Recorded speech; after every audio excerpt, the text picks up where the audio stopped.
This video will introduce Lesson 29 from Ross on the Hithpael.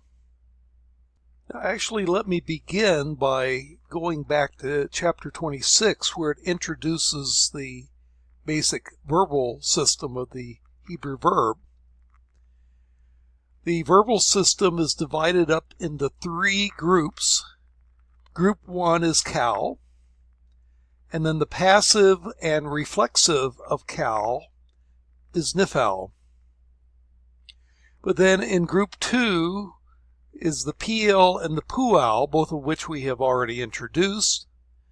The piel will multiply the action of a verb in the kal. It'll also take nouns and turn them into verbs sometimes. Or if it's a stative verb, it'll produce the state of the stative verb and make a intransitive stative sort of verb into a transitive verb. Something that is holy can make something holy in the piel. The pual is the passive of piel. But then there's one other one in group 2, all of which are characterized by a doubling of the middle consonant for at least the strong verb, and that will be the Hithpael. And with the Hithpael, we will have covered 5 out of the 7 verbal stems in Hebrew. Now returning to lesson 29. The characteristic of the Hithpael is a prefix, and I would rather say infix t.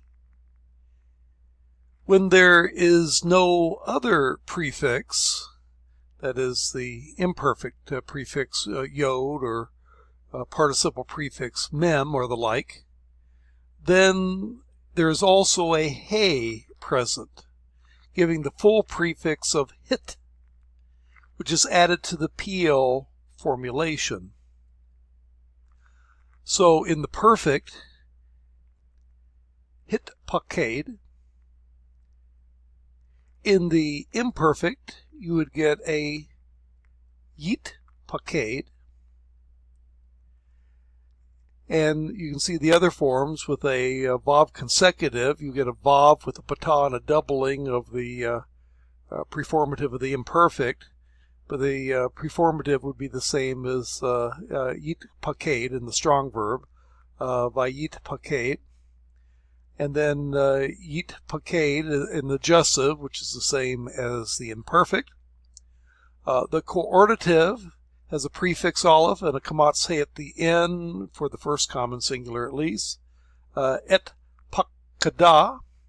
And then the imperative is hit paked.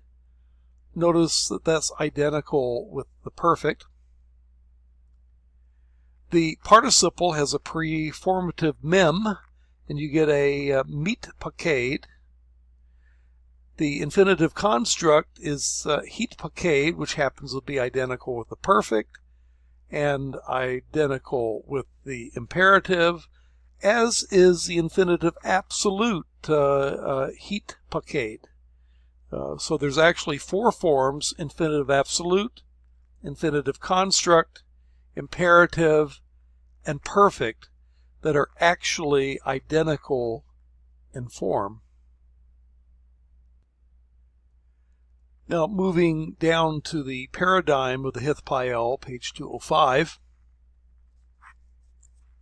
So you'll have the perfect, hit paked, and then all the other endings are identical with the perfix in the piel and the kal and the nifal. So third feminine singular would be hit patkada, and then the second masculine singular is hit pagadta, and then hit pakad, and then hit pakadti, first common singular. And you'll see it's very similar to the forms that we've already learned in terms of the ending. It just has that hit stuff at the beginning and otherwise very close to the piel form. The imperfect, the hey goes away and it's replaced by the preformative for the imperfect. So you get a yeet pakade, and then a teet pakade, teet pakadi, and so on and so forth. And the vav consecutive we've already gone over. And then the jussive is identical with the imperfect in this particular root. And we've talked about the coordinative, we've talked about the imperative, but the other endings, we gave you the masculine singular imperative, which is identical to the perfect, and also the two infinitives. But then you have the feminine forms, which follow the regular pattern.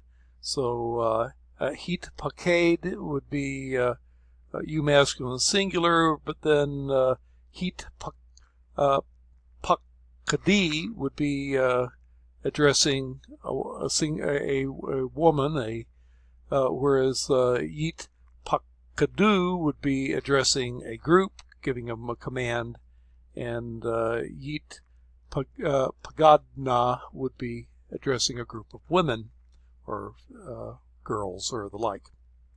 The participles, you add the kamatz he ending and the hirik yod mem ending and the ot ending, as you might expect. And as we said, the infinitive construct and absolute are both identical to each other and identical to the imperative and identical to the cal perfect third masculine singular. Now, in terms of form, another unusual phenomena that one must bear in mind has to do with metathesis and assimilation of that preformative hit, or it, depending on what it is. When the hit comes immediately before a sibilant, that could be a samik, a seen, or a sheen, the sibilant and the prefix tav switches places in a process called metathesis. And the change facilitates pronunciation of the word. And so, for example, if you take a form shamar, to guard, and then shamer would be to presumably do a lot of guarding, but then you can make it hit shamer, and that's the form that you would expect. However, the tav is going to change places with the sheen. So what you get is not hit shamer, but hishtamer. Hishtamer, where the sheen and the tav have exchanged places.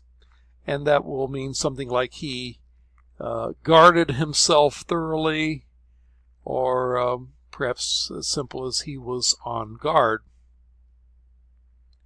Now, some sibilants require further change, known as assimilation.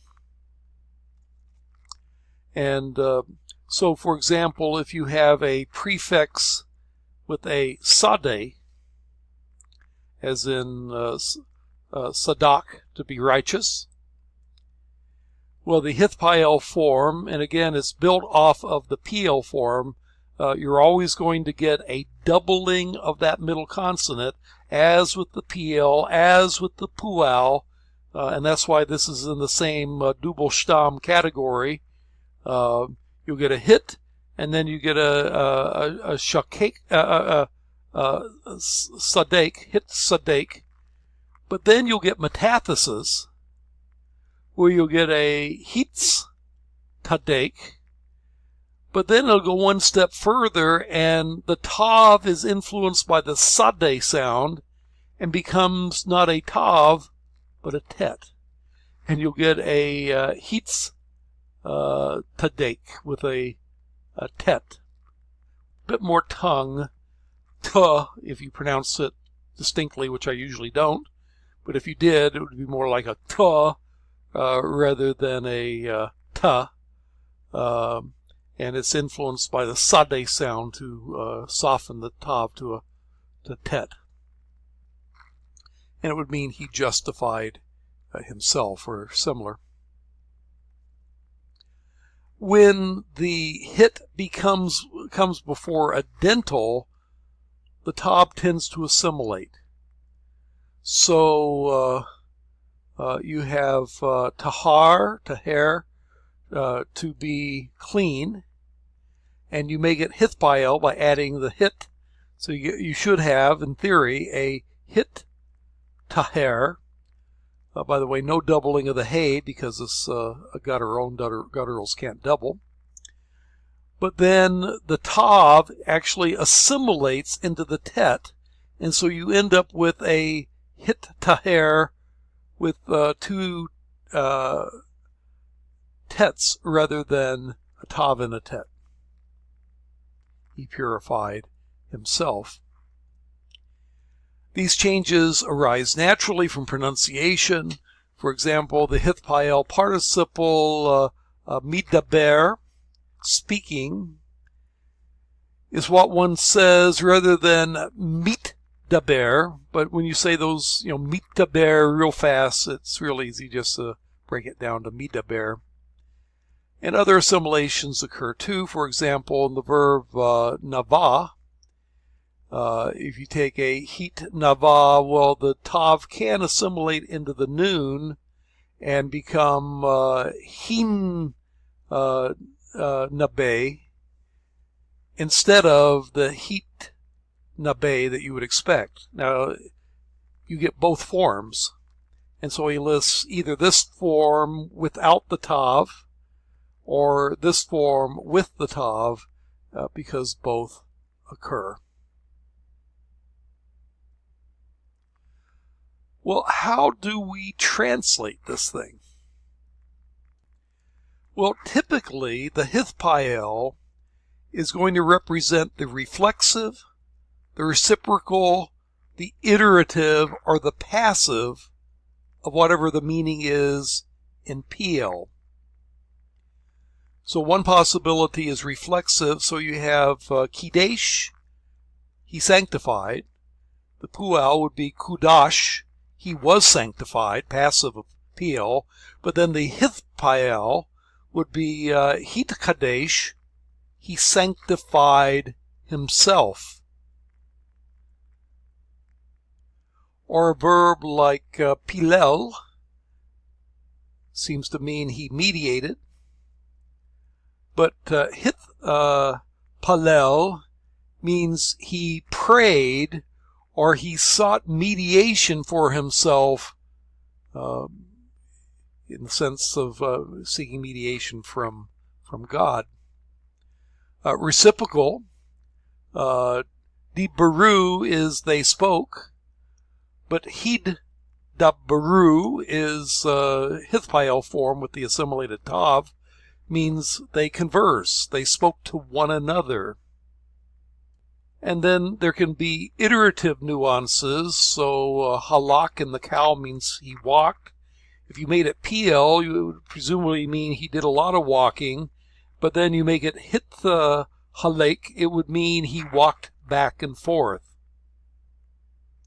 Now, it's not always easy to classify hithpael forms.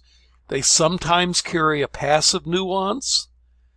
They may have intransitive nuances similar to some cow forms. In a few cases, the hithpael form has a denominative force. Some of these are meanings to individual verbs, and you'll just have to look it up in the dictionary to know how to translate it in the hithpael. Some examples, if you take kadosh in the hithpael, it could mean in the perfect, he sanctified himself. In the imperfect, he will sanctify himself. In the vav consecutive, and he sanctified himself. In the jussive, let him sanctify himself. In the coordinative, I will sanctify myself, or let me sanctify myself. The imperative is sanctify yourself. Participle is one who sanctifies himself, and so on and so forth. We'll go into the vocabulary on the next video.